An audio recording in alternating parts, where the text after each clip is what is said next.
बिस्मिल्लाहिर्रहमानिर्रहीम। अस्सलाम वालेकुम नाज़रीन, मैं हूं आपका होस्ट अहमद फवाद। आज तारीख है 10 दिसंबर और दिन है बुध का। चार खबरें आज की व्लॉग में आपसे शेयर करूंगा। पहली बड़ी ब्रेकिंग न्यूज तो यह है कि पीपल्स पार्टी इस मौजूदा चुनतखब रजीम से, इस हुकूमत से खुद को अलहदा कर रही है। पहले भी पीटीआई को उन्होंने पैगाम पहुंचाया था और अब भी ये ख्वाहिश है कि पाकिस्तान तहरीक इंसाफ के साथ किसी तरह से उनका जो इत्तेहाद है वो हो जाए, इमरान खान साहब जो हैं वो मान जाएं। और ये सारे का सारा जो मामला है वो जुड़ा हुआ है 28वीं तरमीम से। कुछ एक्सक्लूसिव डिटेल्स आपके साथ में शेयर करूंगा जी कि बंद कमरों में क्या चल रहा है। दूसरी खबर यह है कि एक माहौल बनाया जा रहा है कि इमरान खान साहब को शिफ्ट किया जाएगा। खबर आपसे ये शेयर करनी है कि इमरान खान साहब को शिफ्ट करके भी जो मतलूबा नताइज हैं वो हासिल नहीं कर पाएंगे, इसलिए खान साहब को शिफ्ट करने के भी जो चांसेस हैं वो अब महदूद हो गए हैं। मामला क्या है, इस पर भी कुछ एक्सक्लूसिव डिटेल्स शेयर करूंगा जी। क्यों शिफ्ट किया जाना था, क्या नताइज हासिल करने थे और आप वो हासिल नहीं कर सकते हैं। फिर आपको बताऊंगा जी कि इमरान खान साहब को माइनस करने के हवाले से भी जो चीजें हैं जी वो सामने आ रही है कि अल्ताफ हुसैन की तर्ज के ऊपर उनको भी माइनस किया जाएगा। जिस एमक्यूएम लंदन और एमक्यूएम पाकिस्तान थी, इस तरह से पीटीआई अडयाला और पीटीआई जो है रह जाएगी। ये क्या माजरा है, और ये प्लान या ये जो मंसूबा ये भी लॉन्च होने से पहले ही जो है वो मर चुका है, कब्र को पहुंच चुका है। इस पर कुछ एक्सक्लूसिव डिटेल्स आपके साथ शेयर करूंगा। इमरान खान साहब की बहनों के साथ रात गए अडयाला जेल के बाहर क्या होता रहा, इस पर भी कुछ तफसीलात एक्सक्लूसिव डिटेल्स शेयर करूंगा।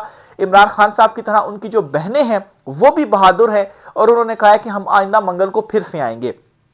फिर जी पाकिस्तान तहरीक इंसाफ की जो लीडरशिप थी वो कहां सोई रही। एक तरफ अडयाला जेल में इमरान खान साहब की बहनों के साथ क्या होता रहा, दूसरी तरफ पीटीआई की लीडरशिप जो है वो नर्म बिस्तरों में जो है वो सोई रही। और आखिर में जी इलेक्शन कमीशन ऑफ पाकिस्तान में आज सुहेल अफरीदी जो हैं उनके हवाले से ज़ाब्ता अखलाक की खिलाफ वर्जी वाला केस था। इसकी क्या अपडेट्स हैं वो भी आपके साथ शेयर करूंगा। पहली खबर की तरफ बढ़ते हैं जी कि पीपल्स पार्टी जो है वो अपने आप को इस हुकूमत से या इस रजीम से जो है वो आहिस्ता आहिस्ता अलहदा कर रही है। एक तो नाज़रीन आपने एक चीज़ नोट की होगी कि इमरान खान साहब के हवाले से जो भी स्टेटमेंट्स आती रही है ना, ये स्टेटमेंट मुस्लिम लीग नून या उनके उज़रा की जानिब से आती रही। पीपल्स पार्टी जो थी उसकी जानिब से कभी भी इतना खुलकर या लगातार बीच में कुछ हुई हैं चीजें, लेकिन जब से ये तरामीमें हुई हैं इसके बाद से इमरान खान साहब के हवाले से या पीटीआई को लेकर कोई जो स्टेटमेंट है वो सामने नहीं आई। यानी कि इमरान खान साहब जो सख्त ट्वीटें भी करते रहे हैं ना, इन ट्वीट्स को भी लेकर नून लीगी वुजरा जो है वो बढ़ चढ़कर प्रेस कॉन्फ्रेंस करते रहे। पीपल्स पार्टी की तरफ से ये चीजें नहीं हुई और आज बिलावल जरदारी ने एक बहुत ही इंपॉर्टेंट स्टेटमेंट दी है। उनसे बेसिकली पार्लियामेंट में ये जो क्वेश्चन आंसर है ना वो साफियों ने उनसे किए और एक सवाल के जवाब में जी ये 28वीं तरमीम के हवाले से उनसे जो सवाल है वो पूछा गया। और वो क्या कहते हैं, वो कहते हैं एक पार्लियामेंट से दो आईनी तरामीम काफी हैं। बिलावल जरदारी का तीसरी मुमकिन तरमीम के ऊपर जवाब, यानी कि जो 28वीं तरमीम है, 28वीं तरमीम में जो एक गवर्नर राज का रास्ता हमवार किया जा रहा था मुबैना तौर पर, और साथ ही साथ जो ये कहा जा रहा था जी कि उसमें एनएफसी अवार्ड और 18वीं जो तरमीम है सूबों के जो इख्तियारात हैं वो महदूद कर दिए जाएंगे।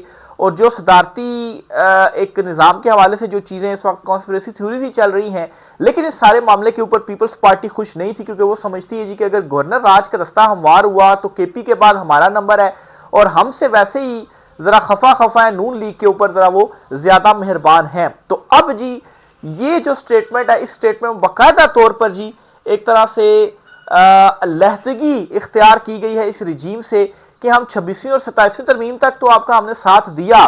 और ये भी उस टाइम खबरें आई जी कि बिलावल जरदारी कहते हैं कि हमारी तो कमर टूट गई है इनकी ख्वाहिशें पूरी कर करके।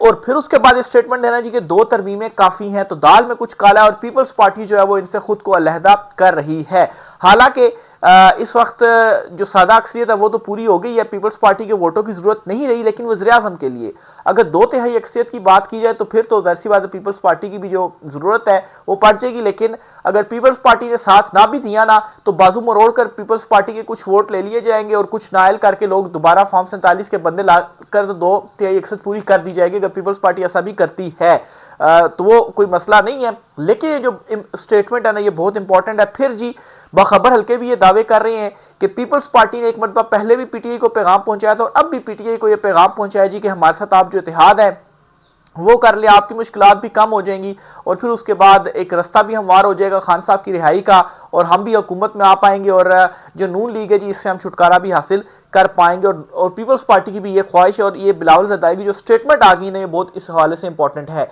फिर पीटीआई के ऊपर पाबंदी के हवाले से सवाल पूछा गया जी कि पीटीआई पर पाबंदी लगने जा रही है, तो बिलावल जरदारी ने कहा कि मुफाहमत से आगे बढ़ना चाहिए, मुफाहमत से आगे बढ़ना चाहिए। इसका मतलब क्या है कि पाबंदी नहीं लगनी चाहिए, पाबंदी लगने के हक में इस वक्त वो नहीं है। मौजूदा हालात में वज़ीर आज़म बनेंगे तो इस पर बिलावल जरदारी ने क्या किया जी कि कानों को हाथ लगाते हुए कहा कि अवाम वोट देंगे तो ही बनूंगा। अब अवाम कैसे वोट देगी? पीपल्स पार्टी को ये अच्छे तरीके से मालूम है कि इस वक्त अवाम में वापसी का हमारा एक तरीका यही है कि पीटीआई इमरान खान साहब अगर हमारे साथ इत्तेहाद कर लेते हैं तो उसमें हम जो है जाहिर सी बात है पीटीआई के इत्तेहाद के साथ जब इलेक्शन लड़ेंगे तो अवामी वोट जो है वो भी हमें पड़ सकता है। और इस वक्त हम जो है वो वज़ीर आज़म भी नहीं बनना चाहते, हम ये जो कठपुतली है वो नहीं बनना चाहते। तो ये पीपल्स पार्टी की जानिब से वाइब्स आई हैं। लेकिन इस सारी सिचुएशन के बावजूद, इन सारी खबरों के बावजूद एक चीज़ मैं आपके साथ शेयर करना चाहता हूँ कि गुज़श्ता कुछ अरसे में जी पीपल्स पार्टी जो है वो सबसे बड़ी मुनाफिक जमात जो है वो बनकर उभरी है कि एक तरफ वो वोट तरमीमों के हक में वोट भी देते थे और दूसरी तरफ वो आकर सहाफियों से इज़हार यकजहती भी करते थे और कहते थे जी कि हम तो बिल्कुल इसके मुखालिफ हैं, लेकिन दूसरी तरफ वोट भी वो दिया करते थे। तो स्टेटमेंट्स तो अब भी आ गई हैं, देखें अब ये वोट आगे देते हैं या नहीं देते। लेकिन ये जो स्टेटमेंट्स है ना, जाहिर सी बात है अब इन स्टेटमेंट्स को भी लाइट नहीं लिया जा सकता। दूसरी खबर जी अडियाला जेल के बाहर से आपके साथ शेयर करनी है।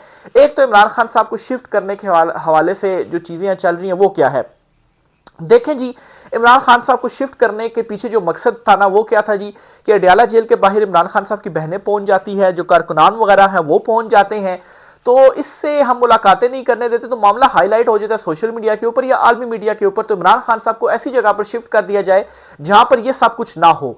और बहाना क्या बनाया जा रहा है जी, सिक्योरिटी रिस्क है और सिक्योरिटी वजूहात की बिना पर खान साहब को शिफ्ट जो है वो किया जाएगा।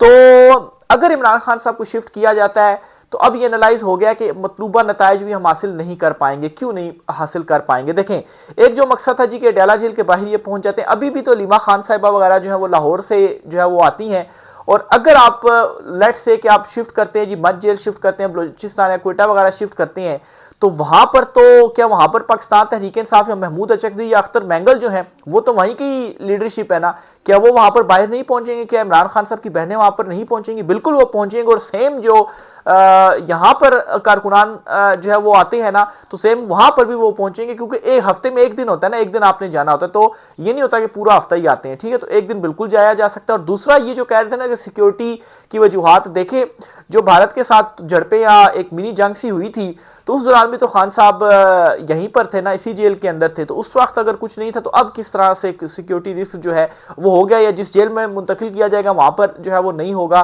तो ये अपनी जगह पर सवालात हैं। तो बहरहाल जी एक मकसद एक ये था जी कि खौफ का एक जो माहौल है वो बनाया जाए, वो मकसद भी इनका कामयाब नहीं हुआ है। एक तो ये जो इनके दो मकसद थे इसमें इनको नाकामी हुई, और जो तीसरा मकसद था बजाय जी खौफ का माहौल बनाया जाए जो कि इन्होंने बनाया हुआ। और अभी भी पाकिस्तान तहरीक इंसाफ की मेन लीडरशिप तो थी नहीं, बैरिस्टर गौहर सलमान राजा वगैरह कहाँ थे? वो तो जब इमरान खान साहब की बहनों के ऊपर पानी जो है वो फेंका जा रहा था, वो तो अपने नरम गरम बिस्तरों में जो है वो सोए पड़े होंगे। तो अच्छा ये भी आप देखें कि इस टाइम पाकिस्तान में सर्दी इतनी है, दिसंबर का महीना होता है, पीक सर्दी का महीना होता है ना, कि आप बंद कमरों में भी अगर बैठे और अगर आपने कोई कंबल वगैरह या कोई कपड़े ज्यादा ना पहने हो, स्वेटरें ना पहनी हो या कोई हीटर वगैरह ना लगाया हो तो आपको सर्दी लग रही होती है। लेकिन जब आप खुली फिजा में मैदान में आप खड़े हो ना, तो तब जो हवा आपको लगती है ना, तो वो आपको मतलब है कि चुभती जो सर्दी है ना वो आपको लग रही होती है। और इस सर्दी में जब आपके ऊपर पानी जो है वो फेंका जाए और फिर आपको जो हवा भी लग रही हो तो आपकी हालत जो है वो किस तरह की होती है। लेकिन इमरान खान साहब की जो बहनें हैं ना वो भी एजिड हैं, वो भी मतलब है कि 70 राउंड अबाउट ही हैं। तो जब आप जैसी बात है एज होती है इंसान की, तब आपकी बर्दाश्त भी उस तरह से नहीं होती। लेकिन इस सारी चीज़ों के बावजूद इमरान खान साहब की बहनों ने वहाँ से जाते जाते क्या कहा कि हम अगले मंगल को फिर से आएंगे, आप जो कुछ मर्जी करें हम आएंगे और अगले मंगल को हम फिर से आएंगे। तो ये जो खौफ का एक बुत बनाना चाहते थे ना, ये बुत भी तोड़ दिया गया और वहाँ पर कारकुनान भी मौजूद थे। लेकिन वही चीज़ है कि पीटीआई के शायद खटक हो गए या मीना खान अफरीदी वगैरह हो गए, ये लोग मौजूद थे। पीटीआई की लीडरशिप कहां पर थी? इवन की पीटीआई की लीडरशिप बैरिस्टर गौहर की तरफ से अभी तक तो कोई स्टेटमेंट नहीं सामने, हो सकता है बाद में वो आ जाए। क्या उन्होंने मजम्मत जो है वो की है? तहरीक तहफ़्ज़ुज़ आइन का जो प्लेटफॉर्म है वहां से मजम्मत आ गई है, लेकिन पीटीआई की तरफ से अभी तक जो है वो कोई खबर सामने जो है वो नहीं आई है। बहरहाल तहरीक तहफ़्ज़ुज़ आइन की जो स्टेटमेंट है वो भी आपके साथ में शेयर करता चलूँ जी कि उन्होंने क्या कहा है। इसमें जी महमूद खान अचकज़ई और वगैरह जो हैं, ये इजलास में अल्लामा राजा नासिर अब्बास, असद कैसर, मुस्तफ़ा नवाज खोकर और दीगर रहनुमाओं ने शिरकत की जी। इमरान खान से मुलाकात की मुंतज़िर बहनों पर तशद्दुद की शदीद जो मज़म्मत है वो की गई है जी। हुकूमत मुज़ाकरात की संजीदगी साबित करे, मुलाकातों की बहाली और अदालती अहकामात पर फौरी अमल दरामद जो है वो करवाए जी। फिर इसके साथ तहरीक तहफ़्ज़ुज़ आइन पाकिस्तान का 20 और 21 दिसंबर को इस्लामाबाद में कौमी मुशावरती कॉन्फ्रेंस मुनक़िद करने का जो ऐलान है जी वो भी किया गया है।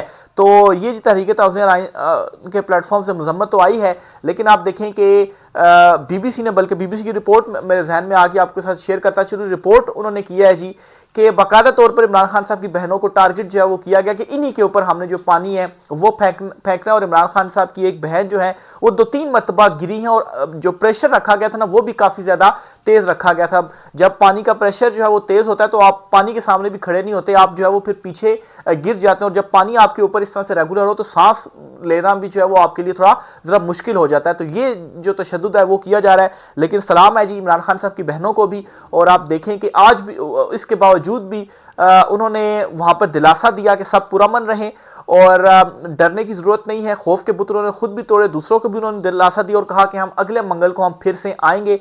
कोई कॉल वगैरह नहीं दी, ना ही उन्होंने कहा जी कि हम किसी को मतलब कॉल दे के दूसरे लोगों को हम यहाँ पर इकट्ठा करें। वो खुद आती हैं और उनके साथ जो आते हैं, जो पीटीआई के कारकुनान हैं, इमरान खान से मोहब्बत करने वाले हैं, वो खुद वहां पर जो है वो आते हैं। कोई कॉल नहीं होती। कल की भी कोई कॉल जो है इमरान खान साहब की जो बहनें थी वो रात गए तक खुद ही थी। दोपहर को जो लोग थे, कारकुनान थे, वो सारे भी जो है वो चले गए थे। दूसरी तरफ जी इमरान खान साहब को माइनस करने की खबरें ये चल रही हैं कि इमरान खान साहब को जो है वो अल्ताफ हुसैन की तर्ज के ऊपर माइनस किया जाएगा। कैसे जी? कहते हैं जी कि जिस अल्ताफ हुसैन को -1 किया था ना, इसी तरह इमरान खान साहब को भी -1 किया जाएगा।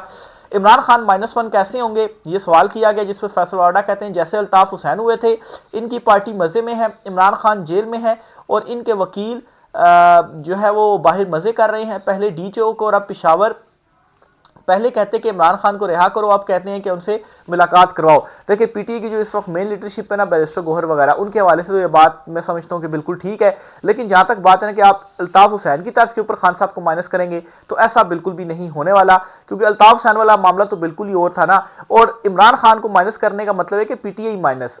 आप देखें ना बैरिस्टर गौहर या बाकियों की क्या इस वक्त वैल्यू है। पीटीआई का टिकट ना हो उनके पास, आप बना देना पीटीआई अडियाला बना लें और पीटीआई पाकिस्तान बना लें, तो आप देखें पीटीआई पाकिस्तान का टिकट फिर अलहदा जारी हो तो आप इनको भी फॉर्म 47 जारी करने पड़ेंगे बैरिस्टर गौहर वगैरह को। ये तो नहीं इनको तो नहीं वोट पड़ने हैं। आप इन इलेक्शंस में देख लें, सारे आजाद थे, बल्ले का निशान ले लिया गया, लेकिन उन आजाद उम्मीदवारों को अवाम ने ढूंढ ढूंढ कर वोट दिया कि इमरान खान साहब ने इनको नामजद जो है वो किया हुआ है। तो ये प्लान भी बेशक बनाते रहें, ये भी प्लान बनने से पहले ही एक नाकाम प्लान है। मसला सिर्फ ये है जी कि खौफ का बुत बनाना है कि इमरान खान साहब पर दबाव जो है वो डाला जा सके, और इसकी एक रीजन ये भी है कि आगे इनके लिए मामलात मजीद मुश्किल से मुश्किल तर होते जा रहे हैं। सुहेल अफरीदी साहब का आज केस भी था, वो भी आपके साथ में शेयर करता चलूँ जी। अच्छा, सुहेल अफरीदी जो है ना, उन्होंने इमरान खान साहब की बहनों के हवाले से स्टेटमेंट भी दिया जी, वो भी मैं आपके साथ शेयर करना चाहता हूँ जी। मजम्मत उन्होंने की है इस मामले, इस बारे में मैं उनकी स्टेटमेंट देता हूं जी। कल इमरान खान की बहनों पर सर्दी की ठंडी रात में पानी फेंका गया, इनको एक दफा फिर जमीन पर गिराया गया। यह पंजाब के जिला रावलपिंडी में अडियाला रोड पर किया गया। इसी सूबे में एक औरत की जाली हुकूमत है। कल जब इनकी बारी होगी तो फिर औरत कार्ड खेलने वालों के साथ भी कोई जवाब नहीं होगा। तो ये जवाब पेश करते हैं तो कल को आपके पास भी जवाब नहीं होगा। और मैं आपको ये भी बताऊं ना कि जब ये पासा पलटेगा ना, आप देखेंगे कि यही लोग होंगे जो आकर कहेंगे जी कि ये 2687 तरमीम को रिवर्स करें, और फिर उसके बाद इनके पास कोई जवाब नहीं होगा कि हमारे साथ ये हो रहा है, हमारे पास वो हो रहा है जो कुछ इमरान खान साहब की बहनों के साथ इस वक्त हो रहा है। ऐसा किसी के साथ भी जो है वो हिस्ट्री उठाकर देख लें, वो नहीं हुआ है। इलेक्शन कमीशन ऑफ पाकिस्तान में जो केस था आज हाजिरी से इस्तिस्ना था। सुहेल अफरीदी के अगेंस्ट वो जो ज़ाब्ता इखलाक की खिलाफ वर्जी वाला केस था, तो समाअत को मुलतवी कर दिया गया है। और समात अब रखी गई है 16 दिसंबर को। 16 या 14 दिसंबर है, मेरा तारीख जो है वो कंफर्म कर लूँगे, तारीख क्या है, 16 दिसंबर तक केस की जो समात है जी वो मुलतवी कर दी गई है। और देखें अब इस केस में मजीद आगे क्या होता है, आपसे चीज़ें शेयर करते रहेंगे। राय का कीजिएगा। आज की व्लॉग से इतना ही, इजाज़त दीजिए, अल्लाह हाफिज़।